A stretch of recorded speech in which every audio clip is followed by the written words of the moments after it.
चलो भाई देखो अब मैं क्या करता हूँ। राहुल की तरह जलीलता क्यों दिखा रहे हो भाई? सुन तो लो। अभी बदत है भाई, अभी बदत है।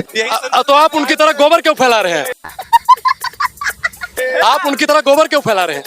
नहीं, चाय तो देश पी रहा है, चाय ही पिला के तो देश को बर्बाद कर दिया है। समझ रहे हो ना? मैडम इनका भी सुन लीजिए, गजब बेइज्जती है। सुन लीजिए कुछ कह रहे हैं। ये जो कहानी तुम सुना रहे हो लोकसभा में भी सुनाई, क्या बोला तूने? ये अभी जो इलेक्शन है उसमें भी सुनाई। सुनो, अरे मेरी बात तो सुनो। तो लोकसभा में जाने के लिए उम्र कितनी होनी चाहिए? मेरी बात तो सुनो। आपकी बात मैं बात सुनूंगा। तो मैं नहीं, आप कह रहे हो कि लोकसभा में सुनाई। न मैं लोकसभा में गया, न मैं विधानसभा में गया, न गांव की प्रधानी लड़ी, न सरपंची लड़ी। राम मंदिर जो बना है उसे नाराज हैं आप? नहीं। शाबाश बेटा। क्या नाम है आपका? मेरा नाम मोहम्मद आदिल है। मोदी और योगी में कौन अच्छे हैं? कोई भी नहीं मेरे हिसाब से। तो फिर आपके हिसाब से कोई अच्छा नहीं, तो कोई किसी चेहरे को तो आप सिर्फ एक बंदा सही है जो है राहुल गांधी। बात तो सही है। उसको तो पप्पू कह रहे हैं ये। कौन? ये बुलवाना पप्पू तो है। रुको जरा, सबर करो। पप्पू तो है। ये पप्पू तो है। तू सबसे बड़ा पप्पू है। शकल देखेगा भी तने। जियान, अरे तो जियान है आप। गजब बेइज्जती है। भाजपा की नीति है फूट डालो और देश की तमाम संपत्ति को लूट डालो। और प्रधानमंत्री जी आप लोग कांग्रेस की तरफ से बोलते रहते, कितना फंड मिलता है? रुको जरा, सबर करो। जितना फंड आपको बीजेपी वाला देता है, हमारा तो, हम तो निष्पक्ष पत्रकार। तो हम निष्पक्ष एक्टिविस्ट हैं। नहीं, हमेशा कभी भी तो आप लोग बीजेपी का कुछ तो अच्छा लगा होगा। हाँ, परपतियों के लिए भगौड़ा योजना और युवाओं के लिए पकौड़ा योजना। गरीब का बच्चा संसद में पहुंच गया है, बहुत बढ़िया है, लेकिन गरीबों के लिए उस बच्चे ने किया क्या है? Good question. क्या नहीं किया? राशन वासन सब कुछ तो राशन से क्या होगा मैडम? गरीबी दूर करने के लिए प्रधानमंत्री जी, अगर वो गरीब होते तो गरीबों का दर्द समझते। यही नहीं, अभी और सुनिए। नहीं समझ रहे हैं। क्या समझ रहे हैं? बोलते बोलते रो गए। रोगे तो रोने वाला प्रधानमंत्री चाहिए। भावुक ना हो। दू झापुड़ मार दो, अभी आप भी रोने लगोगे। रोने वाला थोड़ी लोग चाहिए इधर। हाँ। इधर ऐसा प्रधानमंत्री चाहिए लाल आंख दिखाने वाला। अच्छा। लाल आंख तो इनके है नहीं, वो पीली हो गई है। गजब बेइज्जती है। चीज एग्जिस्ट करती है उसे उसकी एग्जिस्टेंस माननी नहीं है। अच्छा। राम एग्जिस्ट करते थे, उनकी भूमि एग्जिस्ट करती थी, उस चीज की एग्जिस्टेंस माननी नहीं है। और मतलब उस पे उल्टा सवाल कर देना। और जो चीज एग्जिस्ट नहीं करती, बाबर अकबर ये बाहर के देशों से आए हुए 2 कौड़ी का आदमी तेज हो रहा है, हमारे देश को तहस नहस करने की बात करते हैं, उसकी एग्जिस्टेंस माननी है, उसकी एग्जिस्टेंस माननी है। जल्दी बोल। उसके बाद ये इन्होंने कहा कि हिंदू जो है वो 4 वर्गों में बांटे गए हैं। इसका कारण आपको पता है, भगवत गीता का एक श्लोक है, चातुर्वर्ण्यं मया सृष्टं गुण कर्म विभागशः। हमारे मतलब आपको मत सिखा। गुण और कर्म चारों वर्गों का। अगर मैं मेरे काम शूद्र वाले हैं तो मैं ब्राह्मण नहीं कहलाऊंगा। अगर मैं असलियत में ब्राह्मण हूं, पैदा ब्राह्मण हूं और काम शूद्र वाले हैं तो मैं शूद्र हूं। और अगर आपके कर्म ब्राह्मण वाले और आप शूद्र हैं तो आप ब्राह्मण माने जाएंगे। रुको जरा, युवाओं सीखो, ये है भारत का भविष्य। बदत है भाई। मेरा सवाल यहाँ पे बैठे सभी से, आप सभी से, कि हमारे देश की स्थिति क्या इतनी बिगड़ गई है कि हम आज भी शिक्षा, रोजगार जैसी बातों के मुद्दे को हटाकर हम आज भी हिंदू और मुस्लिम की बातें कर रहे हैं। बड़ी अच्छी बात है। सिर्फ और सिर्फ एजेंडा है, हर 15-20 दिन बाद आप लोग ऐसी डिबेट लेकर आते हैं जिसमें हिंदू और मुस्लिम की बात होती है और जनता को भटकाया जाता है। बात करेंगे 3 तलाक हटा दी, उसके बाद चौथी जो बात आती है इनके बाद ज्यादा सड़कें बना दी, एम्स बना दी। अब क्या हुआ आपका वो एक पर्सनल बेनिफिट जरा सा मुझे बता सको 370 का क्या हुआ? 370 का फायदा, एक फायदा बताइए। 370 का सबसे बड़ा फायदा तो ये हुआ है क्या? कि जो हमारा देश था वो हमारे पास वापस आ गया है। कि जो हमारा देश था वो हमारे पास वापस आ गया है। भाई यहाँ पे क्या हो रहा भाई? हमारा राज्य पहले देश वापस नहीं, हमारा राज्य था वो हमारे पास आ गया है। एक देश में 2 संविधान चलते थे, 2 पीएम बैठते थे, 2 राजा होते थे। जम्मू कश्मीर का अलग पीएम था, सर क्यों नहीं था? देश बांटने में कांग्रेस कहाँ तो था ही, लेकिन भाजपा वालों कहाँ था? ऐसे लोग देश बांटे हैं। अब इनके समर्थक ऐसे हैं भाजपा के, तो इनके सीनियर समर्थक ऐसे होंगे जो इनको ज्ञान दिए हैं। गजब बेइज्जती है।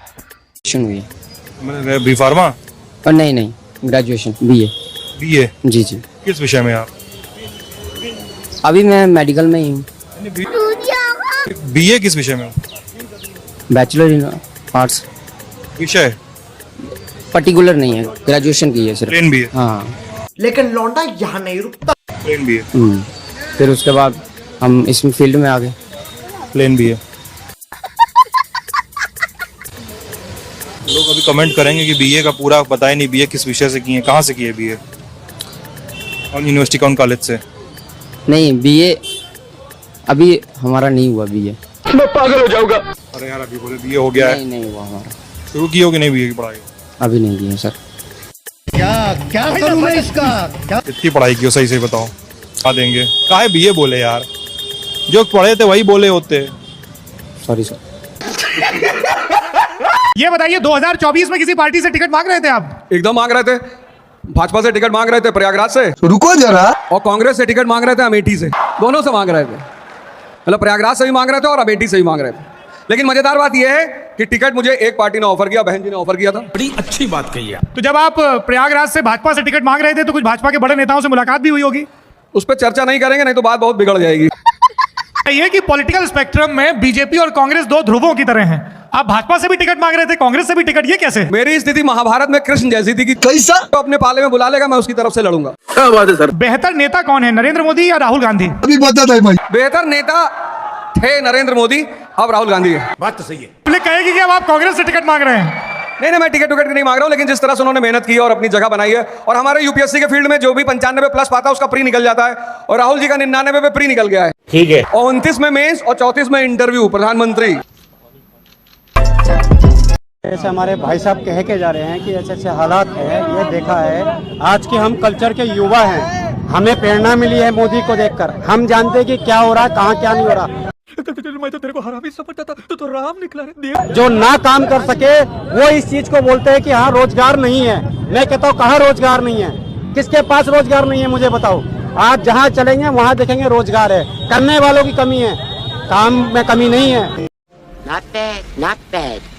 Now you. ये एक सवाल आता है, जैसे अभी भाई के हिसाब से रोजगार तो नहीं है भैया। काबिल आप क्या करते हैं, क्या करते हैं आप? मैं कुछ भी नहीं करता, लेकिन जो कार्य मिलता है मैं वो कार्य करता हूँ। कुछ तो करते होगे। मैं कैब चलाता हूँ, कौन सी मैं पढ़ाई टेंट से? लगाता हूँ। कितनी पढ़ाई करी है आपने? मैं पढ़ा लिखा नहीं हूँ, बिल्कुल पढ़ा लिखा नहीं हूँ। फिर तो आपके लिए सभी जगह रोजगार है। मेरे ख्याल से जो बात है ना वो ये है कि मैं पढ़ लिख के सक्षम हो जाऊं और उसके बाद फिर मैं ओला उबर चलाऊं। तो अब कहने को तो मेरे पास रोजगार है, मैं पेट भर रहा हूं, रोजगार तो वो भी है, लेकिन काबिलियत के हिसाब से रोजगार नहीं।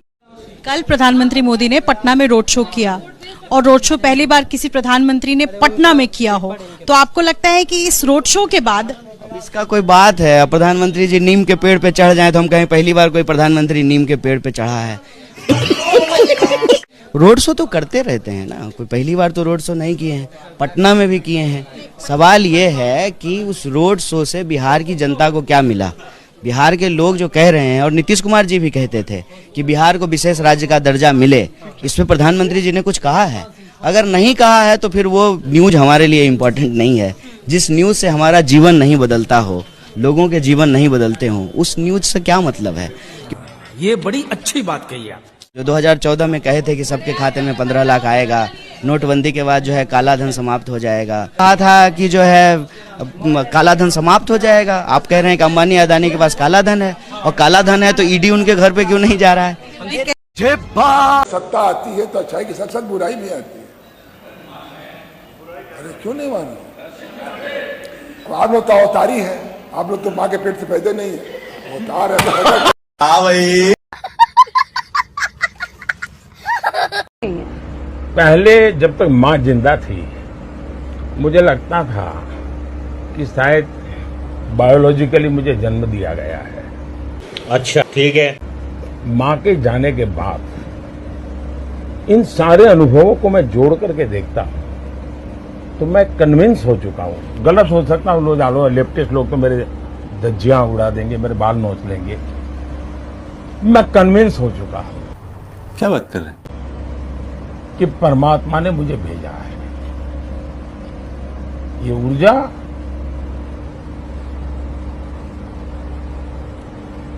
बायोलॉजिकल शरीर से नहीं मिली है। No, God, please, no!